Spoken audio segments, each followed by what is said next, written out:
I have apparently been dating my best friend for an entire year but didn't know until today. I, 18 female, have known him, 19 male, for 5 years, different classes and courses but same friend group.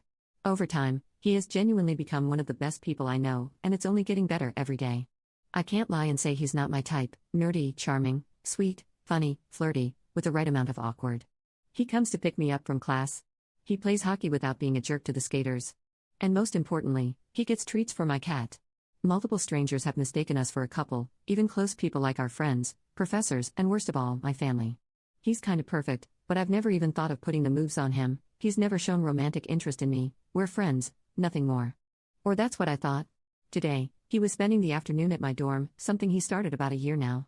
We're laying on my bed mindlessly watching Sonic cartoons when he says, verbatim, "So, baby, where do you want to go this Friday?" Matter of fact, this is the first time I've been called baby by him, so that kinda shocked me. Instead of asking why, I froze and was just like, "What's happening Friday?" He turns to me and kisses me, again, first time thing with us, hugs my waist and says, "Our 1-year anniversary, idiot. I'm making reservations." At this point, I'm frozen. I genuinely don't know what to say. I'm gobsmacked. The dude I thought was my best friend, who never even showed interest in the dating thing, is under the idea that we've been dating for a whole year. I'm silent while he continues hugging me and scrolling on his phone, racking my brain thinking about what to tell him when his phone starts ringing. It's his mom, which he puts on speaker and she deadass goes, "Hi. Are you still with your girlfriend?" Oh, so now his mom thinks we're dating too? He tells her yes, asks why she called. She asks for his help with private stuff I will not divulge here. He turns to me and goes, "Sorry, I'll be back in a bit, sweetheart." I just nodded.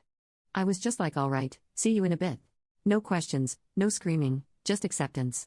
He gets up to put on his sneakers and leans down to kiss me again, which I just accept at this point.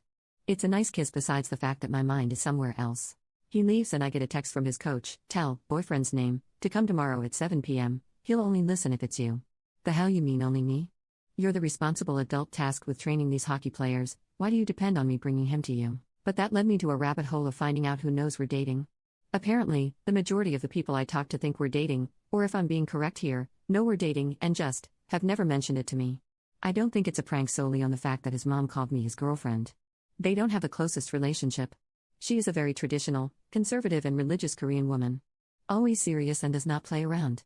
When she realized early on that her son did not agree with many of her opinions, she stopped caring for him to the fullest, only keeping it civil for the rest of the family and friends. There's nothing he could have done to have her go along with something like this, especially when she wants him to marry young with a nice Korean girl, which I'm not. Also, he just does not seem like the guy to play with people like this. He might be dumb and oblivious, but not horrible. I don't know what to do now. I mean, he's a great guy, don't get me wrong, and if the last 5 years are anything to go by, he is a great boyfriend, maybe even in the future a husband. But, I've never looked at him that way, so I can't say I love him. When this occurred, it was like the glass shattered and I saw how differently he looked at me, how he talked and acted, stuff that never changed since the beginning but for some reason I've never noticed. I can't sit here and pretend I love him like that. I wasn't thinking about him in that sense all this time. But, on the other side, I don't want to hurt him. He clearly thinks we've been together for that long, so he has to have strong feelings for me, and I don't want to step on them and scar him like that. I can't just keep dating him though, something that I've apparently been doing for a year. I could learn to love him eventually, it wouldn't take much to be honest, but it wouldn't be fair to him or me. In my defense, who dates someone and just does not ask them about it? If the roles were reversed and a year ago something happened where I was like, hell, I love him, this was probably a date, we're probably dating right now. I would have confirmed with him or at the very least said something for the following year, not only at the 1-year mark. I just don't know what to do. I'm scared and angry, disappointed in myself for not recognizing the situation sooner. Feel like I'm stuck between the sword and the wall. Last thing I want is to hurt him, but I also don't want to lie to him. How should I go on about this with him? Edit to add, I've sent a text for us to meet up and I somewhat already know what I'm gonna say to him. Update, well, turns out he's just dumb and sad. Or maybe crazy and psychotic. I did give him way too much benefit of the doubt. I read a lot of comments and messages that were sent to me privately on what I should do. Big thank you to everyone, majority of you were nice and helpful. Also big sorry for the sweet lady wishing me a happy future marriage, not happening soon. I brought it up to my psychiatrist, showed her the Reddit post I made, a few of the messages I've received, and she basically had the attitude of, hey, remember that great guy? Well, he's a piece of crap now, so let's learn about moving on and not reminiscing on a broken friendship, which I think is the best way to go in about this. Now, to be honest, I don't remember much because I wanted to cry from the moment he started talking. Also, I was quiet and only spoke very little because I did not want to make a bigger scene than it already was. I just let him talk for a few hours and then dipped. Towards the end, he was shouting and unpredictable, people were looking and I just wanted to go home. I decided that we should meet up in a public space. Before his practice, I sent him a text and asked if he wanted to meet up at a coffee shop we both know. He called, said yes and said, "You sound serious, should I be worried?" To which I said honestly, "Yes, you should." He told me to stop joking and then went on to his practice. Fast forward a couple hours, I'm sitting there and he comes in, sits in front of me and thanks me for the food I ordered for him.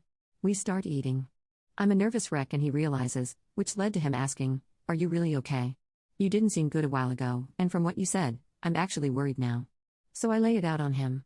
I ask him why he thinks we're dating, why does everyone else as well, and what led to him thinking that. Now, he's just quiet and I'm just looking at him not say anything. Stuff after this is a bit fuzzy because I just wanted to cry. This next crap came very out of the blue for me as well, it's just weird looking back on it. He said something like I didn't really think we could actually date if I asked you up front, to which I said that's how relationships usually work though, you ask. To which led him on a tangent about women in general. Opinions that he shared with me and said to my eyes with no regret. What I saw in front of me was no longer my best friend of 5 years, it was a boy who grew up to be a man and have a very damaging idea of women. Stuff that I could assign to immaturity, but he had nicer things to say when he was 14 than what he told me now. I just interrupted him and asked what led him to think about women this way, since he never let his family, most predominantly his mother. To be honest, I don't think even the most conservative women in the world would say what he said, but his mother still has some not-so-nice beliefs about women, influence him into these antiquated ideas. He was quiet for a while and that did give me some pity, until he opened that mouth of his again. You know, there's these podcasts. That let me know everything I needed to. "Oh, so you're a Tate fanboy now?" He starts arguing and yelling that it's not him but that they know what's right and wrong, how things should be, and to be honest, I'm not really listening to him at this point, I just want to get out of there and cry. I'm listening, but nothing is registering. Some of the milder things he started yelling are about women and our relationship with food and how we should have a limited amount, how we're so vulnerable and emotional, ready to blame men for everything, and how we start yelling at every minute inconvenience, which is funny in hindsight, how menstrual stuff was a hoax and that I was no doubt lying when I couldn't walk for my period pains because I wanted his attention, and that no girl can possibly feel a greater pain than a man. He also said that when we were talking about his course, something to do with car parts, it was not cute and sweet of me, let alone women in general, to act dumb and pretend I'm clueless, because that does not make me more appealing. I genuinely don't freaking know how a car works, my bad. I tell him that if this is all a big joke, it's not funny. He interrupts me and talks about how he listens to these men but doesn't tell anyone because he knows me and our friends wouldn't agree, tells me I'm not a perfect woman, whatever that means, but that he would still like to date me but couldn't tell me because I'd say no and ruin his fantasy. I'm crying at this point and people are noticing, so I just want to get out of there immediately. I tell him, not verbatim, but along the lines, "You're so stupid, name. You genuinely could have dated me, if only you had asked. You could have had everything but you started listening to opinions of guys who have nothing. How sad can you be to pull a stunt like this instead of asking like a normal person?" He starts yelling that I'm wrong and they know what is right, starting a whole rant that I don't have the strength to listen to. I stand up, start walking and he grabs my arm. More people are staring. I tell him to let go and he only does when I threaten to call the police. I left telling him to never speak to me again. I am now home. I've blocked him on everything and told some friends what happened. They were all shocked by how he acted and what he said. One guy did tell me, he was always easy to influence though. I asked why they thought we were dating and they told me it was how we acted like a couple. I guess that one is on me, combined with the fact that he told them yes when they asked, and since the behavior checked out, they just never thought to talk about it with me. I'm not responding to any of them right now. To be honest, I'm moving cities in a few months with my family.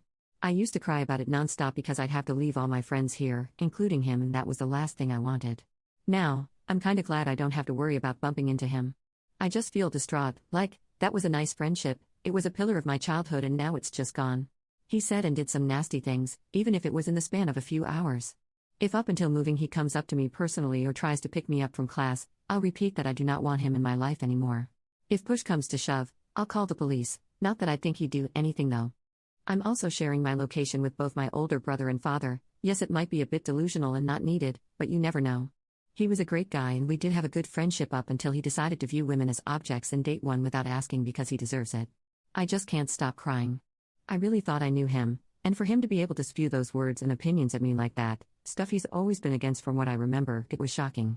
It's only been a few hours but it's already weird not having that constant text or call happening. I feel like it's kinda empty but I don't want someone like that next to me. The worst for me is that I see no change. He has no sisters and his mother does somewhat think that way as well, and so does his father. Maybe Coach could help, but I don't know. I just feel betrayed, I guess. It feels stupid to say but it's true. I mean, I get men like this every single day, every girl does. It goes from professors who know me to drivers who are seeing me for the first time. Comments vary from just telling me I'm pretty to more gruesome stuff. I'm used to it. I just never expected it to be someone so close to me, that I trusted. I don't know when he started thinking like this, but now it has me feeling all gross and dirty. If he thinks like this about me and never said it, I don't even want to know what he thinks about our mutual trans friend, what his opinions are actually like when he's always been nice and respectful to her. It does help me chuckle a bit that some of the things he said were just so textbook misogyny that it seems he learned them on a Joker Sigma Instagram account. That is so stupid it's kinda hilarious if you omit the part where he said SA is not a real problem. So, that is that. I thought I had a nice friend by my side, but guess not. Never trust a guy, even if you grew up with him, they'll disappoint you eventually. Bye.